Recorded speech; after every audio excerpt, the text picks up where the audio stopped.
কমলনগরে হাওলাদার সড়কের বেহাল দশায় 10,000 মানুষের ভোগান্তি।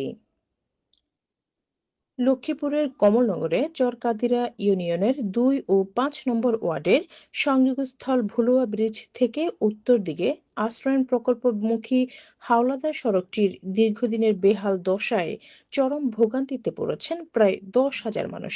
সম্প্রতি টানা প্রায় 10 দিনের প্রবল বৃষ্টিতে সড়কটি কাদা পানিতে একাকার হয়ে সম্পূর্ণ চলাচলের অযোগ্য হয়ে পড়েছে। স্থানীয় সূত্র জানায়, সড়কটি দিয়ে প্রতিদিন স্কুল কলেজের শিক্ষার্থী সহ আশ্রয়ণ প্রকল্পের শত শত পরিবার ও সাধারণ মানুষ ঝুঁকি নিয়ে যাতায়াত করছেন। কিন্তু দীর্ঘদিনেও সংস্কারের উদ্যোগ না নেওয়ায় ক্ষোভ বাড়ছে এলাকাবাসীর মধ্যে। সড়কটির বর্তমান অবস্থা নিয়ে ক্ষোভ প্রকাশ করে স্থানীয় বাসিন্দা সৈয়দ আহমেদ বলেন, এই রাস্তা দিয়ে আশ্রয়ণ প্রকল্পের শত শত মানুষ ও স্কুল কলেজের শিক্ষার্থীরা প্রতিদিন যাতায়াত করে। গত কয়েকদিনে বৃষ্টিতে পুরো রাস্তা কাদা পানিতে তলিয়ে গেছে, এখন আর হাঁটার উপায়ও নেই। একই কথা জানিয়ে মোহাম্মদ রাজু ও মোহাম্মদ রাকিবুল ইসলাম নামের দুই স্থানীয় বাসিন্দা বলেন, নির্বাচন এলে অনেক জনপ্রতিনিধি ও নেতা আমাদের শুধু আশ্বাসের বাণীই শোনায়। মেম্বার চেয়ারম্যান সবাই বলেন কাজ হবে, কিন্তু বাস্তবে কেউ রাস্তাটি করে দেন না। সড়কের দুর্দশা নিয়ে 5 নম্বর ওয়ার্ডের সম্ভাব্য মেম্বার পদপ্রার্থী মাওলানা নোমান সিদ্দিকী বলেন, সবাই শুধু আশাই দিয়ে যায়, কিন্তু কার্যকর পদক্ষেপ কেউ নেয় না।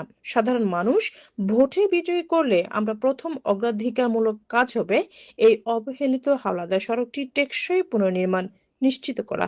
এ বিষয়ে কমলনগর উপজেলা নির্বাহী অফিসার রাহাতুজ্জামান জানান, সড়কটি দুরবস্থার বিষয়টি নজরে রয়েছে।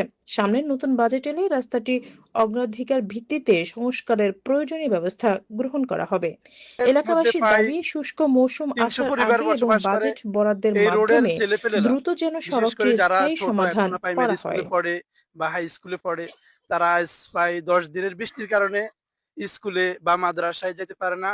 অনেকেই কর্মসংস্থানও যেতে পারে না। যারা আমাদের অভিভাবক রয়েছে, বিশেষ করে আমাদের এমপি মহোদয়, তার দৃষ্টি আমরা আকর্ষণ করছি, তিনি যেন অতি দ্রুত আমাদের এই রোডটা আমাদেরকে সংস্কার করে দিয়ে আমাদের যে ছেলেপেলেরা স্কুল যেতে পারে না তাদের শিক্ষা গ্রহণের ব্যবস্থা করে দেয়। যারা অসুস্থ রোগী আছে তারা যেন ডাক্তারের কাছে যেতে পারে, এবং যারা ব্যবসায়ী বা কর্মসংস্থানে রয়েছে তারা যেন কর্মসংস্থানে যেতে পারে। এই জন্য আমরা মাননীয় এমপির কাছে আমাদের আকুল আবেদন, আমাদের এই রোডটাকে যেন একটু সংস্কার করে দেয়। আমাদের সড়ক দিয়ে কোনো একটা গাড়ি, কোনো একটা যানবাহন চলাচল করতে পারে না। এত হাজার হাজার মানুষের যান চলাচল এখানে, কিন্তু মানুষ যাইতে পারে না রাস্তার কাদার কারণে। আমরা এখন বাধ্য হয়ে এলাকার মানুষকে নিয়ে আমরা এই মিডিয়ার মাধ্যমে সাইজ এমপি মহোদয়ের কাছে যেন আমাদের আশাবুদ্দিন সাহেব যেন এই যে বিষয়টা দেখে, ওনার চোখে পড়ে, এই আমাদের রাস্তাটা যেন করে দেয়। আসলে এই রাস্তাটি আজকে 10-15 দিন পর্যন্ত মানুষ এত এত মানুষ যাতায়াত করতে পারে না, একটা গাড়ি ঢুকতে পারে না, কোনো একটা রুগী হাট বাজারে যেতে পারে না। তো আমরা আমাদের এমপি মহোদয়ের কাছে আমরা আকুল আবেদন জানাইছি যে আমাদের এই রাস্তাটা অতি দ্রুত কাজ করা হোক, এটাই আমাদের দাবি। এই রোডটা হালাদার রোড এবং পূর্ব পশ্চিম সাইড হলো 2 নং ওয়ার্ড, পূর্ব সাইড হলো 5 নং ওয়ার্ড। এই 5 নং ওয়ার্ডের 10 হইতে 15,000 মানুষ চলাচল করে এই রোডটা দিয়া, কিন্তু রোডটা ভাঙ্গা চুরিয়ে গিয়ে এই অবস্থা হয়েছে। এখন মানুষ পানি উঠে গেছে, কিছু কিছু জায়গা দিয়ে এখনো পানি উঠে গেছে। এখন অনেকগুলি উত্তর সাইডে একটা কলোনি আছে, ওই কলোনিতে অনেকগুলি লোক বসবাস করে, মানুষ যাতায়াত করতে খুবই কষ্ট হইতেছে। এখন আমাদের এমপি মহোদয়কে বলতেছি যে আপনি যদি দ্রুত আমাদের এটার দিকে একটু ফলো করেন তাহলে মনে হয় আমাদের জন্য খুব ভালো হবে।